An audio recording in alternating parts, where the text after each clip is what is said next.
Hi, everyone, and welcome to the Speak to Influence podcast. I'm Karen Sachs. Today, we're going to be talking about AI and how some people let it replace their thinking and their communication skills. AI can improve your communication product, but it can't improve your communication ability unless you let it. And here's a great example. Last week, I had an email from a gentleman who had a recommendation for me, and he requested a meeting. His email was stellar. It was articulate, it was executive level, it was really sophisticated. And we had our meeting. But when we got together, I immediately realized that AI wrote that email. Because when I asked him questions about his recommendation, he stumbled and he rambled and he couldn't answer basic questions. He couldn't defend his recommendation himself because there wasn't a prompt box in front of him. And that was disappointing.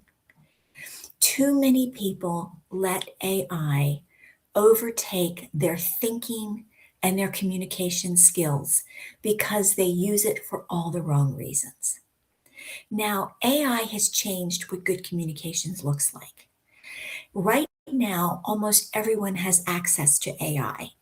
And when they do, that means that emails and presentations and chat points are all stellar.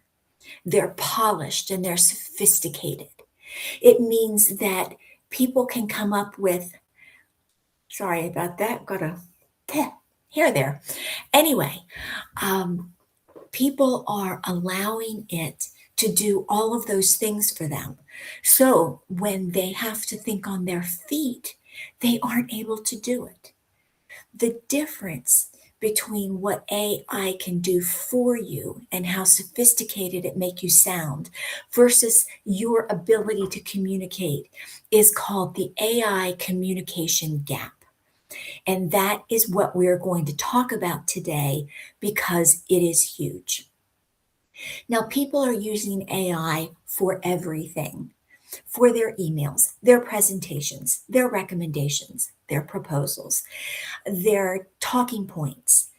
It's helping them to get their thoughts together. And in the process, they're losing their ability to think on their feet.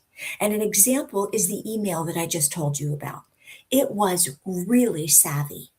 But when the gentleman came to the meeting, he couldn't put two words together.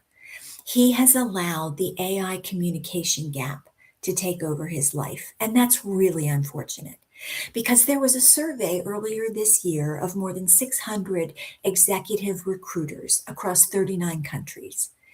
They were asked, what do you look for when you're looking at business school graduates for your company? And the majority of them answered three significant communication skills.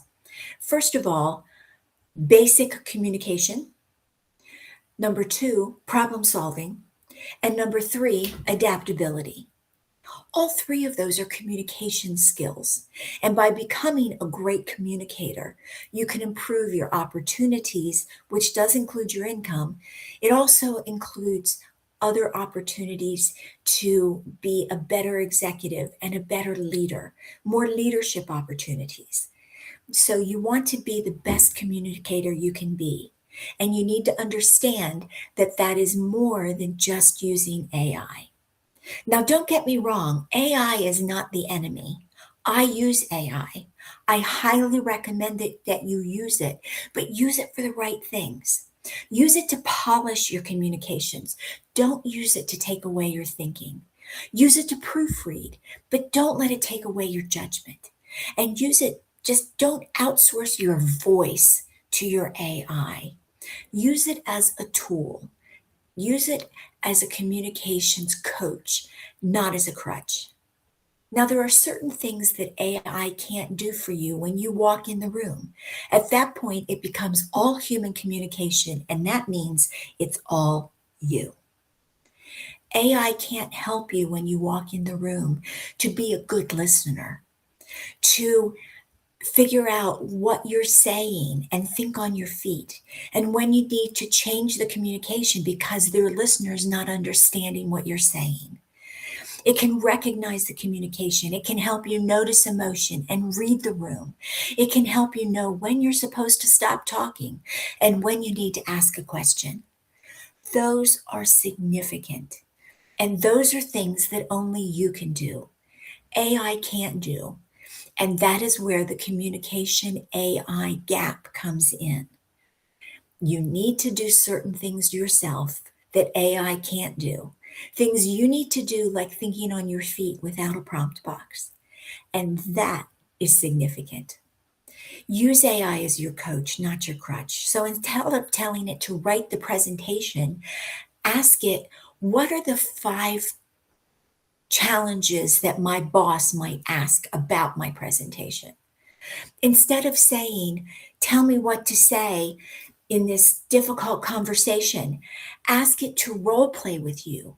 Ask it to play the other person and role play the difficult conversation so you get to practice it.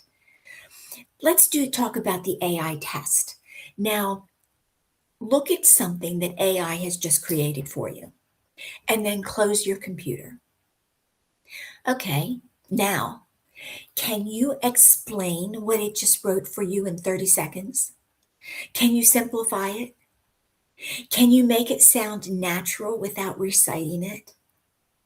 Can you answer questions that people might be able to?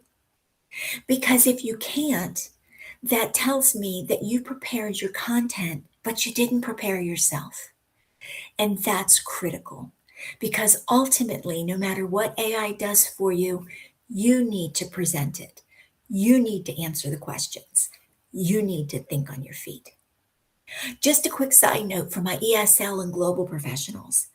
I want to tell you that AI is a great equalizer in the communications field. It can help you with your vocabulary and your grammar. It can help you with your poor communication structure to make yourself as clear and trusted, as credible as possible. However, don't make yourself sound like AI with an accent in the same way that you don't need to sound like a native English speaker. Use it for the right reasons. Don't have it create all of your communication and then memorize and recite it. That's not what people trust. Trust yourself. Get your pronunciation clear. Get your sentence structure clear. Your grammar and your vocabulary will follow. Use AI for the right things. Use it as the coach, not as the crutch. In a world where everyone has access to polished communication, what are the differentiators in the workplace? What are the real game changers for your career? They are your judgment. They are your ability to think on your feet. They're your ability to ask the right questions, to read emotion, to read the room, to know when to stop talking and when to build connections. That is something that only you can do. So use AI. I do. AI can make you look like a better communicator, but it can't make you a better communicator. That is up to you. Now, I've told you about a problem and I've given you some general answers, but I haven't given you the techniques to do it. And here's the best way to do that. Get those techniques from me on my free school community, where you'll get daily techniques and a once a week masterclass so that you can learn the techniques that can make a difference in this AI era. To join my free school community, go to skool.com, and that's SKOOL.com, and look for Act Like a Great Communicator and join for free. And make sure you subscribe, whether you're watching me on Substack or YouTube. Subscribe to make sure that you get my 2 podcasts each week, as well as my free hour-long masterclass every Wednesday at 12 noon Eastern Daylight Time. I'll provide information for you that will change your life and help you be a great communicator. Because great communicators with strong executive presence earn more opportunities with deeper relationships. And those are the things that can change your life. Thanks for joining me today on the replay. I really appreciate your time. I hope you learned something, and I look forward to seeing you next time. Have a great week, everyone.